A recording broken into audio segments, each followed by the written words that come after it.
సనాతన వైదిక సంప్రదాయంలో మహాకాళి, మహాలక్ష్మి, మహాసరస్వతికి పూజ చేయటము అనేది మన సంప్రదాయం. వివాహమైనటువంటి వాళ్ళు ఎవరైతే ఉంటారో వాళ్ళు గౌరీ పూజ అని ప్రత్యేకంగా చేస్తారు. నాకు మంచి భర్త కావాలి అనేటటువంటి కన్యపిల్లలందరూ కూడా కాత్యాయని గౌరీ పూజలు చేస్తారు, వాళ్ళకి ప్రార్థన చేస్తారు. ఈ వివాహం అయిన తర్వాత ఆడవాళ్ళందరికీ ఖచ్చితంగా ఉండాల్సినటువంటి మంత్రము గౌరీ పంచాక్షరి అంటారు. పెద్ద ముత్తైదువు దగ్గరికి వెళ్ళి భర్త యొక్క అనుమతి తీసుకొని ఎవరైనా పెద్దల దగ్గర ఈ గౌరీ పంచాక్షరి మంత్రాన్ని ఉపదేశం చేయించుకోవాలి.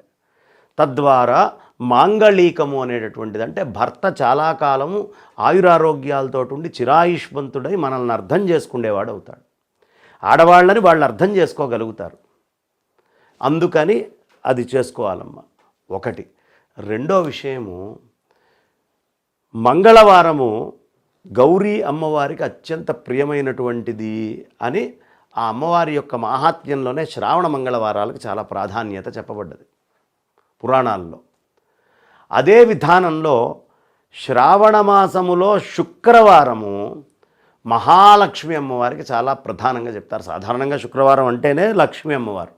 లక్ష్మీ అమ్మవారి యొక్క అనుగ్రహం కోసం పాకులాడుతూ ఉంటారు శుక్రవారం నాడు.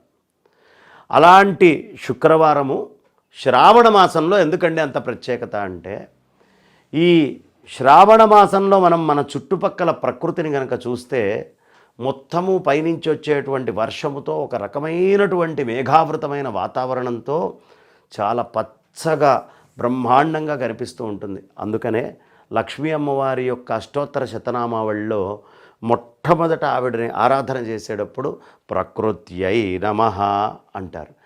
అంత అందమైనటువంటి ప్రకృతి, జలమయమై సారవంతమై అవసరమైన సారాన్నంతా తీసుకుండే ప్రకృతి శ్రావణ మాసంలోనే వస్తుంది. వర్ష ఋతువు ఆరంభమయ్యేది శ్రావణ మాసంతో. అంతకు ముందు ఉండేటటువంటి రెండూ గ్రీష్మ తాపంతో ఉంటాడు మనిషి. వసంత ఋతువు వెళ్ళి గ్రీష్మ ఋతువు వెళ్ళి వర్ష ఋతువుని ఆరంభం చేసేటటువంటిది ఇది. ఈ మొత్తము జీవము చంద్రుడి నుంచే వస్తుంది. అందుకని శ్రావణ పౌర్ణమికి చాలా ప్రాధాన్యత ఇవ్వబడుతుంది. ఈ శ్రావణ పౌర్ణమి చంద్రుడు లక్ష్మీ అమ్మవారి పుట్టింటికి సంబంధించినటువంటి మనిషి. ఆయన నుంచే రసము, అంటే మొత్తము సమస్తమైనటువంటి భూమి మీద ఉండే వృక్షాలకి ఓషధులన్నీ చంద్రకిరణం ద్వారానే వస్తాయి. ఈ చంద్రకిరణం పుట్టింటి నుంచి వచ్చినటువంటి ఆ చంద్రకిరణాల ద్వారా ఏది అయితే భూమి మీద ఉంటుందో దాన్ని మొత్తాన్ని చూసి లక్ష్మీదేవి పులకరిస్తుందట, మా పుట్టింటి వస్తువు ఇక్కడ ఉంది అని. కాబట్టి పుట్టింటికి సంబంధించినటువంటి వస్తువుని చూడంగానే ఎక్కడ లేనటువంటి తృప్తి లక్ష్మీ అమ్మవారికి కలుగుతుంది. అందుకనే ఈ శ్రావణ మాసంలో శ్రావణ పౌర్ణమి పూర్వస్థ శుక్రవారే చారుమతి ప్రభృతి భిక్పూజితాకారే అంటారు. ఈ చారుమతి అమ్మవారు లాంటి వాళ్ళందరూ పూజించి లక్ష్మీ అమ్మవారి అనుగ్రహాన్ని పొందారయ్యా. శ్రావణ మాసంలో మంగళగౌరిని కూడా అనుష్ఠానం చేసుకొని అనుగ్రహాన్ని పొందారు. అందుకనే శ్రావణము ప్రధానంగా మనం మహాకాళి, మహాలక్ష్మి అంటే గౌరీ అమ్మవారికి, లక్ష్మీ అమ్మవారికి ప్రాధాన్యత ఇస్తాం. ఇచ్చిన తర్వాత భాద్రపదం పితృదేవతలను ఆరాధించాక మనం ఏదైతే ఆశ్వీజంలో చేస్తామో సరస్వతి అమ్మవారు మూలా నక్షత్ర ప్రధానంగా నడుస్తుంది. మొత్తం అంతా కూడా కథంతా మహాకాళి, మహాలక్ష్మి, మహాసరస్వతి అనుష్ఠానాలు అక్కడికి పూర్తవుతాయి.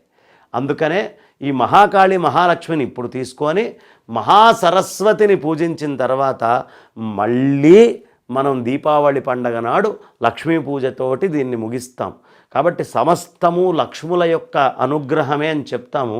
అందులో ధనలక్ష్మి, ధాన్యలక్ష్మి, ఐశ్వర్యలక్ష్మి, సంతానలక్ష్మి అని లక్ష్మీ అమ్మవారికి ఎన్ని బిరుదులు ఉన్నాయో అవన్నీ సార్థకమయ్యేట్టు కంటికి కనిపిస్తుంది ప్రపంచంలో.